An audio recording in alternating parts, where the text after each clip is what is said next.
name's Sarah, and I'm an art director stylist. And yeah, I just thought I'd talk to you a little bit about my background and where I've come from and where it's kind of evolving into.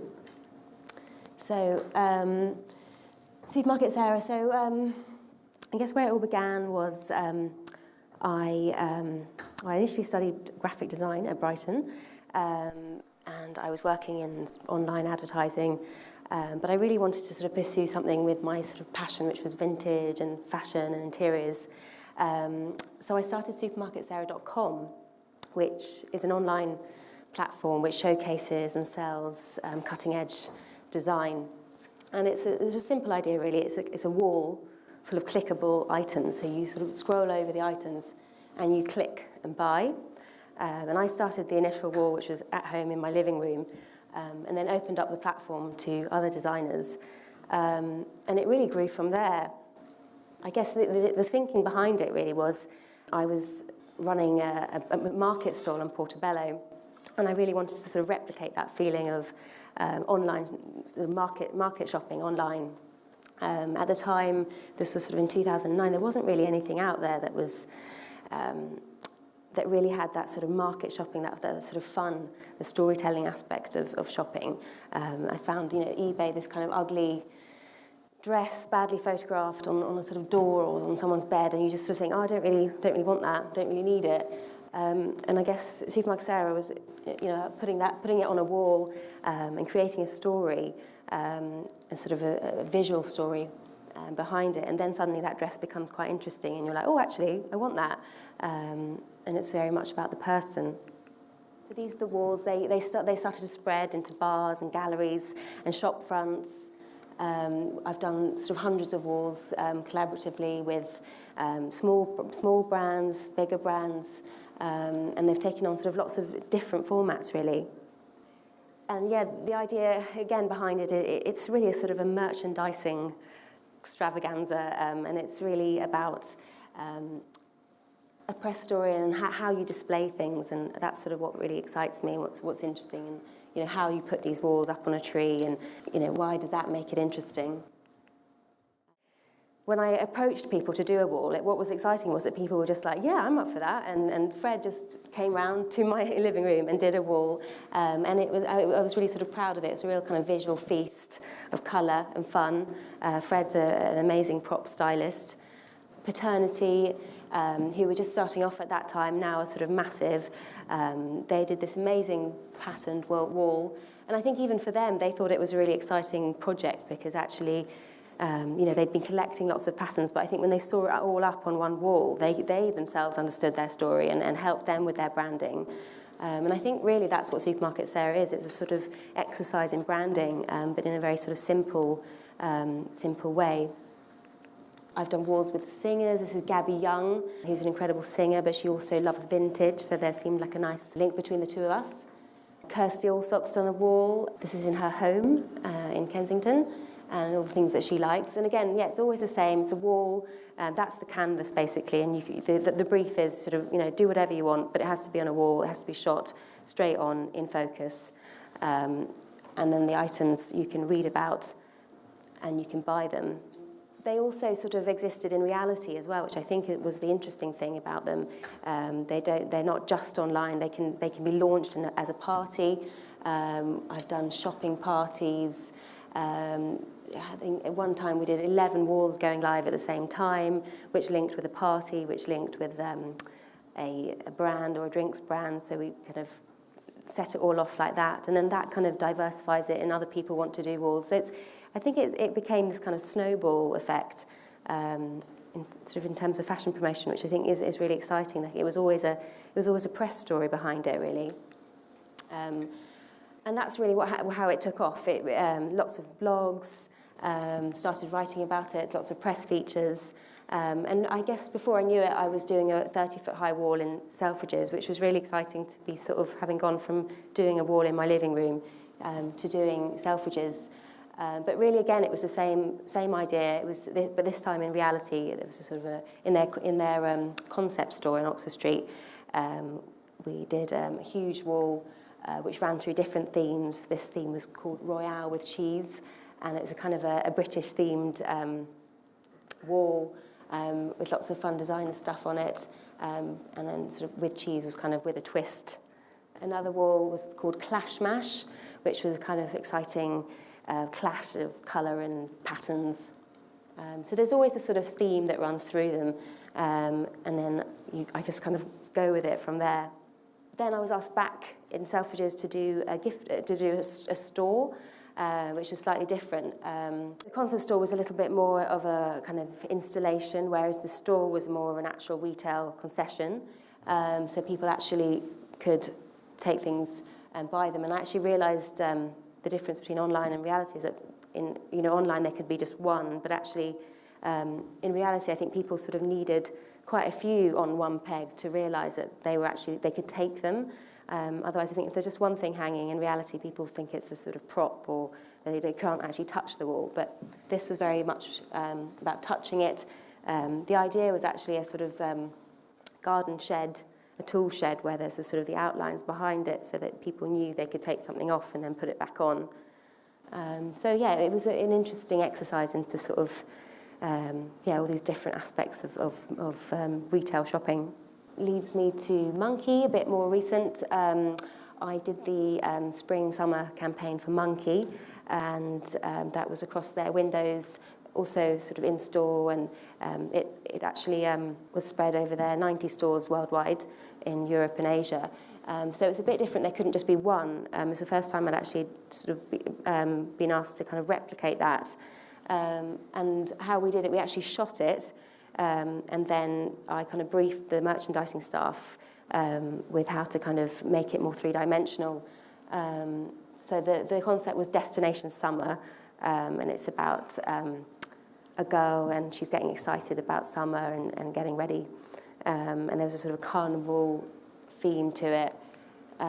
This was one of the inspiration. I thought I'd add a sort of inspiration slide because I think that's how I always work. I always kind of think about something that I really like, a kind of form of visual communication, and kind of go from there. But yeah, Keith Haring's always been someone I've really admired. And I guess the idea came from this sort of camouflage room, black and white, but I then wanted to add those blue and red, which was their Monkey's colour palette, sort of dot that in. So we sort of started with a white. I sprayed, always go to vintage kind of, or Oxfams and charity shops, bought loads of things, sprayed them all white, and then sort of layered on black things, and then added on the pops of colour. There was two windows that kind of evolved. So the second window was, this is the thinking behind it, came from, I think I'd been on holiday to Sri Lanka, and I love these banana stalls, and all they sell is bananas. So that was kind of an inspiration to do a banana stall window. And the idea behind this one was that it was introducing an artist called Lini Zulu, who's an illustrator, and her prints are really tropical, and they had lots of bananas and pineapples on them. So that was the banana stall thinking. But it was very exciting to actually, I think, to sort of present that to the Monkey team and for them to be like, yeah, great, let's do that. And we actually did recreate a banana stall, and there was even a dog. And this is the windows that got streamed out. So yeah, again, it's a sort of an image that we shot in the background, and then three-dimensional parts that we sort of added on that could be rolled out throughout the country. This is another inspirational piece. Sort of guess, this is a bit like, where do we get to? I've always been really into this wrapping of palettes, and it's actually something I've always wanted to work with. So when I was asked to do for the windows for trade, I thought that these would be really exciting because actually they work with a lot of bin bags and wrapping. Basically, the clothes are kind of enmeshed into the plastic, because the idea behind these trade remade was that they were clothes made out of old clothes. So this line of clothes kind of all sat within this plastic. Just to show you some other walls that I've worked with. This is for Topshop and YR Store, a really exciting brand who kind of, they're a live printing brand called YR, and we worked with them on a series of prints, supermarkets era sort of tropical prints. And they were live in Topshop. And we launched it with an event and collaborated with Luke Belair. That's P. Diddy's official drink. He was invited, but he couldn't make it that night. But I think it's always about sort of making a bit of a splash and then generating some sales on the night. But then the great thing is that then the wall still exists and people can continue to buy. This is Jaguar Shoes, a Christmas window. It's called a Woolly Wonderland, where we sort of made a window in the shape of a stocking, so you could kind of see through the stocking and all the merchandise was inside. I think Christmas is always a really tricky thing to sort of merchandise because it can often become sort of tacky and Christmassy. So, but I really like wool and kind of bringing the warmth through that. We collaborated with Campari, who sponsored the evening. And this is Bombay Sapphire. This is a really weird project. I was actually approached by Bombay Sapphire because they were up for global pitch and they wanted to come round for a sort of branding day. And I ended up sort of painting my whole house blue, and we created lots of different walls with them as kind of research for them to sort of throw up ideas. So I kind of collated loads of blue sapphires and blue dresses and all sorts of things for their advertisers to actually play with. And it turned out to be a really fun day, and we created several walls, sort of blue walls. But yeah, I mean, it's something I'd never have dreamed of doing. So I think what's interesting actually is, I guess where it's all kind of led me to. I've often not necessarily, I wouldn't necessarily say that I'd gone out to sort of do something like this. But it's interesting when you get thrown things and it turns out rather interesting. This is my book, which is called Wonder Walls, which is a copy on the table here. This is another sort of offshoot in a way, but it's still very much Supermarket Sarah. It's an interiors book, but it's very much about people, and it's about stories. It's sort of people's homes and how they display themselves on their walls, and the stories behind all those objects. And I was very lucky to get to go all over to Tokyo and Sweden and various other locations to meet all these really exciting homeowners. Here these are some of the spreads. This is a guy called Kazuo Umetsu, who sort of basically kind of invented manga, and he lives in a stripy house, and he only ever wears stripes. This is his house. He loves Alice in Wonderland and Hans Christian Andersen, an amazing character. He has like a sign which is like squash, and if you're Japanese, you know it. This is him. This is Kazu. Amazing. It literally was like lost in translation though when he kind of would rattle on a story, and I was like, oh my God, this sounds like amazing. But what's he saying? And then the translator would just say, 3 times love. That was the story. And I was like, yeah, but more. He was talking for ages. What was he saying? And they were like, no, he says you have 3 times in love. And I was like, oh, very cryptic. That's his sign. There you go, with a hand. And this is John Lewis.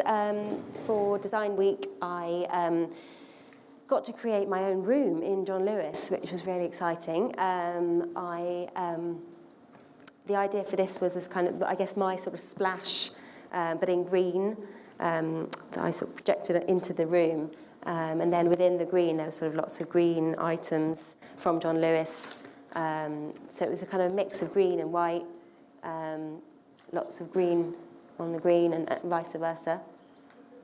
And John Lewis were great to work with. They really sort of let me go, and I actually literally got to go around John Lewis with a shopping trolley and put stuff I liked in it. Trolls, green trolls. So I think this was fun. I think brands are sort of opening up to sort of looking to people to make their brands relevant. That's me.